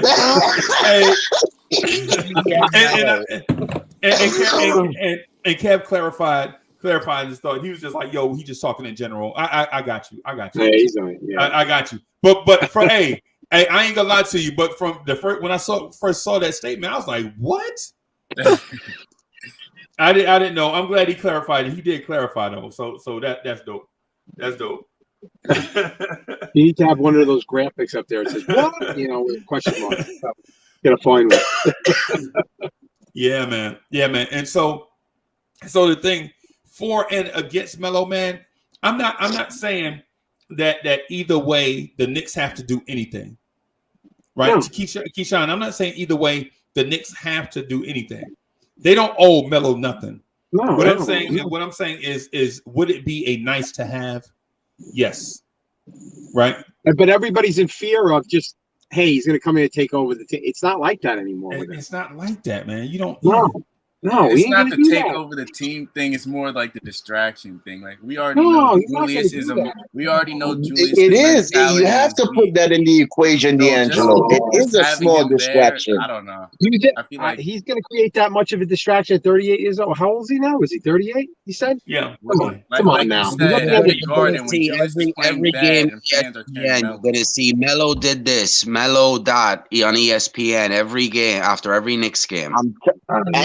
And guess what? The biggest hypocrite is Stephen A. And you ain't gonna hear nothing about him about Melo this and Melo that. I'm telling you. That's Stephen A. Stephen A does it for ratings. That's all he does. Right. Yeah. And then plus the things y'all don't take into account is the vehicle that they use is not important as them actually doing it. Because even if it's not Carmelo, even if it's somebody else, they're still going to do the same thing. Stephen A is still going to bash the Knicks. It don't matter if you sign Carmelo or not. Yeah. Right. And so the Garden is still going to chant for a random dude, whether it's Carmelo Anthony or not. I gave you the example of them yelling King Henry MVP at the free throw line, and he was on a 10-day contract. Mm-hmm. They chanted MVP for Michael Beasley when Michael Beasley scored 25 games. After the game, Michael Beasley was like, "Yeah, I'm the Bizarro Melo. I'm the left-handed Melo." I remember that. Come on, bro. So whether it's Michael Beasley, King Henry, who else did they do it for? Who else did they do it with? Derek Williams, Jeremy Lin, season. Right. No matter who they do it for, bro, they still gonna do it. Why not have it be Carmelo Anthony? Why not? I have no problem with it. Our star player plays the same position, and we've seen he's mentally fragile. So I would hope it will work, but I wouldn't want to take that risk to Well, it's not going to affect it. It's not going to. I don't think it would affect it as much as you're thinking. There's no way. It's not. Last year, shoot. He's coming off the bench. If we need him. So was Obi, and the fans are still calling Obi. He felt the way. And I know Melo's 38, Obi's like 24, but still, like, Melo carries something with his name. I can tell you, Melo handles it better than New York than Randall does. I can tell you that. Right. I mean, yeah. And the reason why Melo carries something for his name is because he built that. Yes, he did. He earned it. Exactly. I get that. I don't think Randall will be able to take that if that was to happen. I hope it doesn't. But, I would love that. I think it's just going. I think it's just going to be a little bit too much distraction. Just a little. Right. Not major, but just a little. But you act like they're going to sign him for the next 5-6 years. They probably. I didn't say that, D'Angelo, but I didn't say that though. I clearly understand where you're coming from, D, right? But it's just the fact that to bring Melo in, we know he's a figure, right? And these young guys mess up. The first thing they're going to be chanting is bring Melo. And then the thing about the coach that we have, he loves vets. So who is not to say that he might bring in Melo in a particular situation when he should have probably RJ or Cam or another player. He bringing Melo in that particular situation. Let these guys go through that situation and understand the situation, experience the situation, learn from it. If Melo sees it out there, he's the type of guy, if he's on the team, okay, come here, RJ, come here, Randall, come here, Cam, stay here. This is where you need to be. This is where you need to be. You make this. That's what I want him in that role for. I don't want him coming on the court to make the big shot or to be a decoy. He could be a decoy, yes. But in certain situations, I want the young guys to experience that particular situation. Mustafa, the fans are always going to chant, no matter who it is. It don't matter if somebody's sitting on the bell, they want to see this. They're always going to chant. That's never going to change. That's never going to change, bro. That's not going to change anything. Right. And if Melo's but this is what I'm saying. Why bringing the distraction though? Why bringing that particular issue? That ain't going to be that much of a distraction. Because they're going to do it. Yeah, they're gonna do it anyway. Yeah, don't matter. Like I said, it's gonna hit different when it's Carmelo Anthony. I totally agree with you. It's gonna hit different. We winning the championship. Not some run-of-the-mill guy. What are you talking about? No, D'Angelo, I understand we're not winning a championship. You understand what I'm saying? It's just the polarization of that particular person. I don't know. He may come in if they sign him for 1 year and retire as a Knick. That'd be a nice thing. So who knows? Let's see how it plays out. Be nice, but just knowing from last season how like my man had a little meltdown. Like I would just try and avoid like things that would. Yeah, no, I got it. I heard what everybody's saying. Yeah. Freeze plays around the middle. So I mean, listen, if you sign it for 1 year and he wants to retire, he looks the best in a Knicks uniform anyway. For Carmelo, he looks so odd anywhere else. It's just so you see him as a Knick, and that's it. That's what I see him as. And it would be nice to have him back for maybe 1 year left if he's going to retire after that. Who knows? You never know. So grab a clipboard or move stuff. There you go. Right. And so yeah, man. So I'm not for or against this in this conversation. Yeah. But let me add something. On the not bring Melo in side. Mm-hmm. Hold on, Freezy. Hold on. 1 second. Why I gotta be a hater, bro? What? Stafford, I know you. Stafford, I know you're not going to interrupt to address the chat when somebody troll you. I know that ain't what you're about to do. You know, they don't agree with you. They don't call you. I know you ain't about to do. It just rubbed me the wrong, and then he gonna tell me I need milk. Come on, bro. No, man, calm down. Hey, Scott, you know how the chat is. Well, you know how the Go chat ahead, is, bro. Freezy. You Go know how ahead, the chat is, Freezy. bro. Go You ahead. know Go they ahead. always- Go ahead. Go ahead, bro. Here's the thing. Here's the thing. For the people that are on the opposite side of bringing Melo in. What happens when Melo takes advantage of an opportunity and thrives in it? Right. What happens when Carmelo scores 10 points a game 3 straight nights, and then in that third night he go for 15, right? And all of a sudden you get the sensation of Carmelo Anthony rewinding the clock, and then there's a pressure for Tibbs to give Melo more minutes because he hit those 3 major fourth quarter threes that helped the Knicks knock off, say, the defending world champs Golden State Warriors in the nationally televised game. So what happens then? Did you look at Cam Reddish and be like, Cam, listen, man, we're gonna cut your minutes a little bit so we can get Melo more time because Melo is on a roll? Hell no. Right. No, that ain't happening. Looking for a contract. He has to play. play. A future for a 37-year-old guy that's about to hit retirement. Well, I'm not cutting minutes from young guys just to occupy Melo. Well, that's the thing. That's the stumbling point what you got with this coach. He falls in love with the older guys real fast, right? And then boom, he's playing him too many minutes. What he did with Taj and all that stuff. So, right. And Alfred Griffin, thank you for the generous contribution. Alfred says maybe they want to right their wrongs for what they did to Ewing. I understand that. And that's what I asked Keyshawn. Is it fair that this generation has to correct the sins of the previous generation? That's what I asked Keyshawn about 30 minutes ago, right? But guys, what happens if Melo gets here, feels the momentum of the Garden, and then erupts for 8 straight points in a fourth quarter to help the Knicks knock off, say, Brooklyn? Then what happens? Do you go to Farron Hunt? Do you send Farron Hunt down to the G League so Carmelo can get more minutes? That's what those are the dangerous things. And those are the dangerous things. Like what Keyshawn was saying, those are the things that you have to take into account that might happen. They can happen. As I said, it's this coach and his mentality and how he's going to play that hand. Because we've seen how he plays that hand all the time. Yeah. You know, so with that hot hand. Just knowing the situation. Yeah.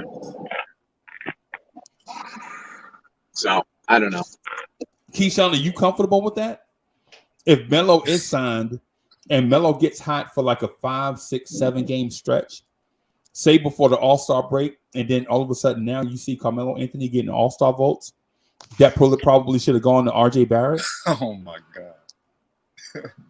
Are you comfortable with that? No, not at all. That would be no, not at all. I mean, I would want him to, like, if he's here to, have some good nights, but I know what it's going to lead to. It's going to lead to, oh, is Melo back? Even though it's not true. People just going to print those news reports out. Is Melo back? Is he the number one guy, actually? All this stuff, man. It's just, let's just not do it. It's not do it. And to me, the thing with Melo is, if Melo's brought in, that's a James Dolan signing. And that, to me, is the scary sign. Because Leon's trying to go young, and they went in, and because Dolan's meeting with him, Dolan's has the relationship, and when he gets here, Dolan, if the fan bases if things are rocky and Randall and Obi aren't performing, and the fan bases we know are going to cry for Melo, Dolan, there's a force that Dolan might start forcing in, and we don't want Dolan have any connection. Like, he's the owner of the Knicks, but we want him what he is right now. I'm bringing Melo in, but having a little bit more connected with the organization. I like that point. Okay. I feel you guys. I feel you on that. But man, I think this question is one that we have to go back and forth with. I think I need more information. CWC, how you doing this morning, man? What's good? Salute. I ain't want to interrupt nobody. You know what I mean? So I'll just stay quiet. Hey, you got a bomb? You got a bomb? Hey, we good. You got a bomb you want to drop this morning? A CWC bomb? You ain't play my theme music, man. Nah, I'm with. These divas. Oh, wait a minute. Oh, yeah, I forgot. CWC, man. My bad. No, you good. You good. I'm just playing around.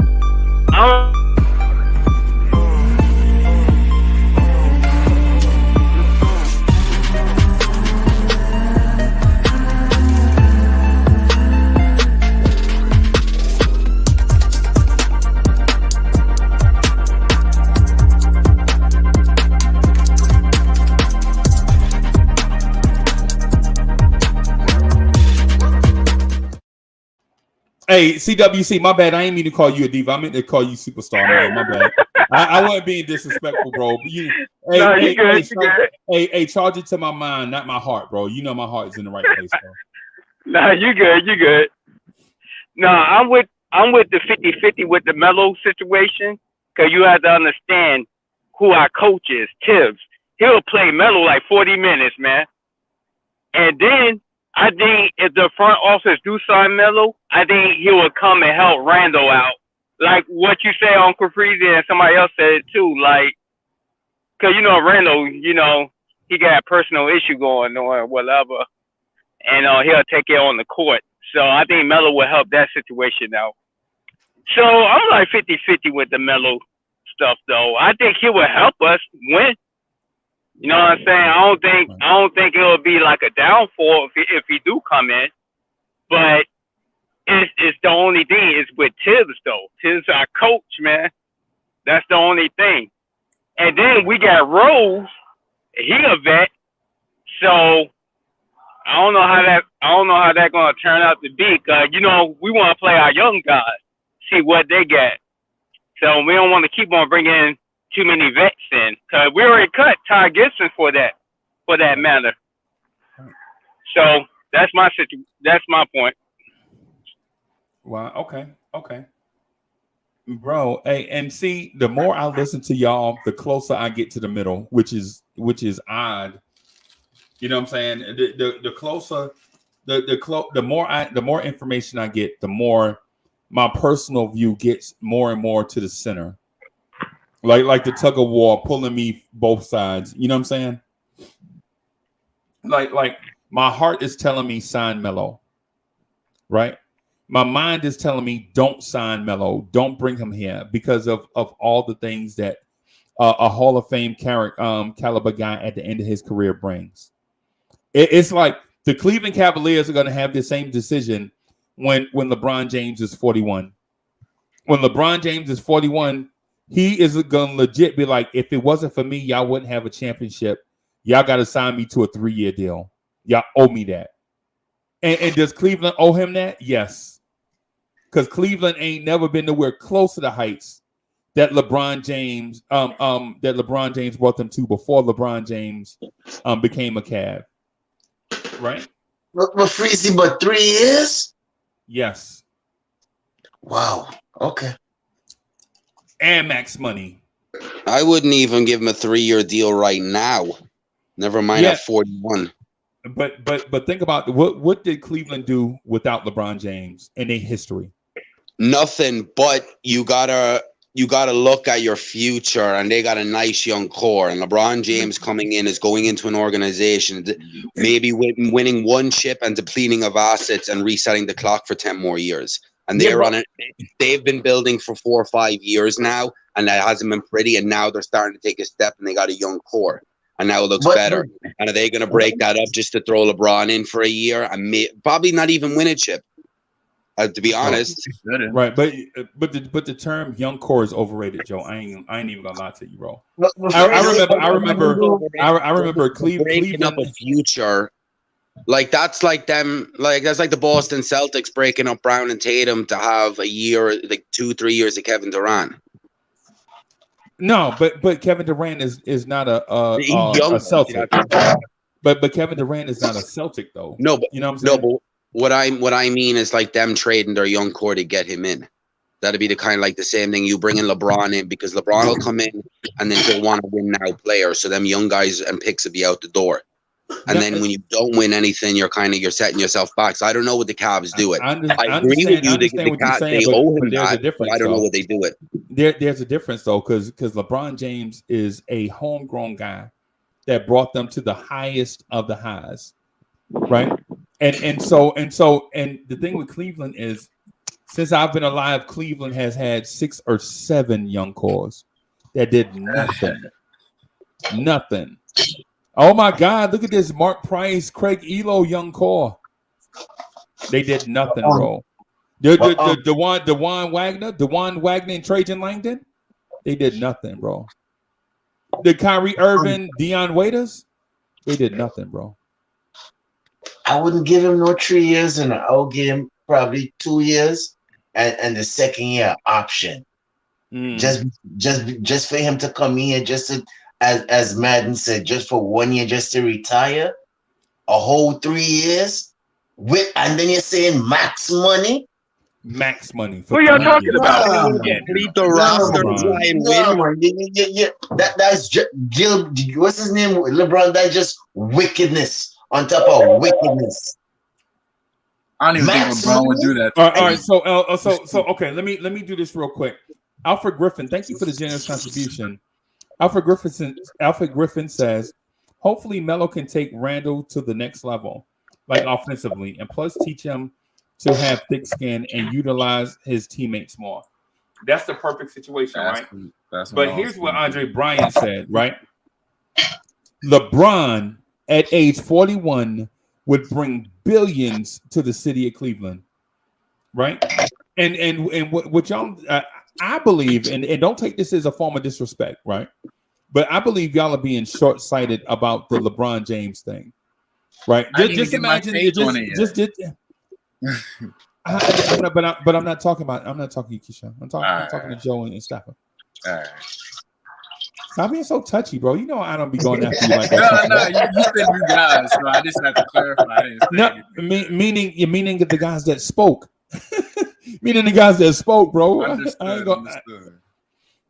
But I think they're being short-sighted in the fact that Cleveland was a grease fire before LeBron. And y'all old enough to know that Cleveland without LeBron James is with the Houston Rockets. Well, not even the Houston Rockets, not even the Orlando Magic. They're the worst team in franchise in NBA history without LeBron James. Right?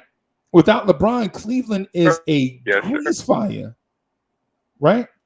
Even with their young cores, even with the Mark Price, Craig Elo. Even with the Dewan Wagner, Trajan Langdon, right? Even with the Darius Miles, Ricky Davis, even with the Bill Laimbeer and all that stuff, even with those young cores, bro, Cleveland ain't nobody, right? And if you're the owner of the Cleveland Cavaliers, you got to bring LeBron James back for max money because of how much money you can make with LeBron James on the roster. Right? And see, the Cleveland Cavaliers are not like the New York Knicks, where you can feel Frank Ntilikina and Damian Dotson as a backcourt and still be worth the most money in the NBA. Right? You could legit put out Frank Ntilikina and Damian Dotson and still be $500 million worth $500 million more than the LA Lakers. That's right? The problem with the Knicks. He can field anything, and he'll still fill out the garden on a nightly basis. Yeah. Just off of the TV deals, right? Off the jerseys, off the ticket prices, bro. I bought a suite in Charlotte, North Carolina. Is $1,900, right? That same suite in the garden is $6,300, bro. $6,300. Are you kidding me?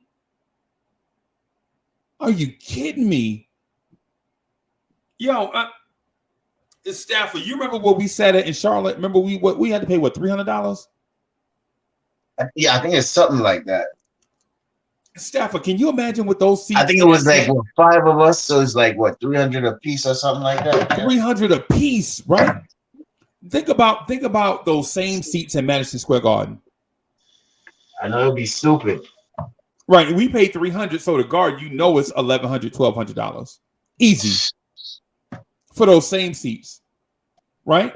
So you don't have to worry about your franchise value in New York City. But if you're a Cleveland Cavaliers fan and you find out that the owner doesn't want to bring LeBron James back for such and such $1 million at the end of his career just for him to ride the pine, now you talk about getting rid of the owner. Well, see, at the age like 39, 40, 41, I think they'd be like, do we really want to ride this again? Because they know their franchise is built off LeBron James. Don't they want to try and build off that? Because to me, that sounds desperation too. It's like, 41-year-old LeBron, let's bring him back on max money. Right. It's like, here, we're desperate for money. We're going to bring LeBron back because we haven't done nothing. So, that's the thing. You move on past LeBron and try and build something, because I like some of the pieces there. Like Evan Mobley, to me, he's not going to be LeBron James, but he's going to be a top player in this league. Right. But I'm not talking about. But Joe, but it's just not on the court. Is what I'm getting. I'm talking about your financial ecosystem. I'm talking about the hotels around where they play. I'm talking about the restaurants. I'm talking about that boardwalk they built around where the Cavs play at. When you bring LeBron James back, potentially the greatest player of all time, definitely the greatest player in your franchise history, that's Broadway for them. People are going to come stay in hotels. You're going to sell out all those hotels, all those restaurants. The ecosystem is going to be thriving. It's the reason why LeBron went back there. Not because Cleveland had something to offer. He went back to Cleveland because when he left, it destroyed the financial ecosystem around the Cavs. It's the reason why the NBA gave them 4 first-round picks to try to rebuild it. Right? It's the reason why the NBA gave them 4 first-round picks. It's the reason why Zion is in New Orleans, Louisiana, because the financial ecosystem sucks around those teams. The Knicks fans are blessed. We're fortunate that our financial ecosystem is the opposite of that. Bro, when our best player is Michael Beasley, the Garden is going to sell out. We're going to eat at restaurants and stay in hotels in that area. Period. It's just what it is. I think I'm going to be in the city probably 3 times this year. Once this year, and when I say this year, I mean this season. I'll be there once this year and 2 times in the early spring, right? Every time I go, I'm spending money on a hotel somewhere close to the Garden, and I'm spending money at restaurants in that area. It's what it is, bro.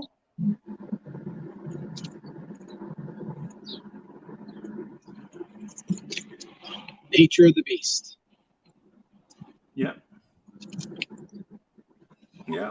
I mean, it is what it is. But let's get back to Melo, though. CWC, can you clarify what you said about Melo? Yo, Blackout Customs, what's good? Nah, I said I'm 50-50 with Melo coming in. You know, he could help Randall out with his situation got going on. Then he could help the team out too. You know, like you said, like if we need 8 points for Melo against Brooklyn, he's gonna give you them 8 points or more. Right. You know what I'm saying? He might not be good on defense, but he could score. That's what I said before. Yeah. I'm 50-50 though. If the front office sign him, I'm good with it. If they don't, I'm good with it. I'm 100%. So we need to develop our young guys, man. Yeah. What do we? Hey, that guy Hunt, man, he look good, man. Yeah, man. Hey, man, that dude. Hey, Ken Reddish gotta watch out for Hunt. Yeah, man. Hey, guys, are y'all gonna be around for the game later on today, 5:00? Yeah. Yeah, Okay. So I'm getting on at 5 in order to do the live stream. Just hanging out, no pressure. So if you guys want to come hang out, we'll definitely be here hanging out. Chat. We'll definitely be here, man. Y'all come hang out with us. For the live stream, man. We'll be giving you our live analysis of the summer league game. It's a back-to-back. Tomorrow's 11 o'clock at night. Yeah. Oh, they play Chicago today at 5 o'clock, right? Portland? Is it Portland? I thought it was Portland. I think it's Portland. Okay. Either way, I'm gonna live stream for the summer league game. Right now, I'm gonna go get the puppy some breakfast and probably take a short nap and get up and be excited about that. Did you say you made a channel for your dog? Yeah. You did? I didn't see it. I can't find it. I want to see it. Hey, I'll tell you what. The next time we live stream, I'll put the link in the chat. Awesome. Yeah, man. I'll put the link in the chat, man. Like next time I gotta put some more videos up too. I've been a slack. I hadn't put a video up in like a week or so. But anyway, man. I'm gonna get out of here. Right, I'm gonna get out of here. Thank y'all everybody for coming through and having this mellow conversation with me. You know what I'm saying? Peace to the chat. Appreciate you guys. We'll see y'all at about 5 o'clock, and then also I'm gonna be on Marquise Walker's channel. So Severe, we're gonna chop it up a little bit. So I'm gonna be pulling double duty, and then we're gonna pull the Knicks at Night podcast tonight at 11, and then the Knicks Morning Drive in the morning at about 10 o'clock. Working man. Thank you, Freezy, as usual. Yeah, man. Thank you, guys. Yeah, hey man, appreciate y'all guys for hanging out, man. I'll see y'all in a little bit. See you later. All right, bless up.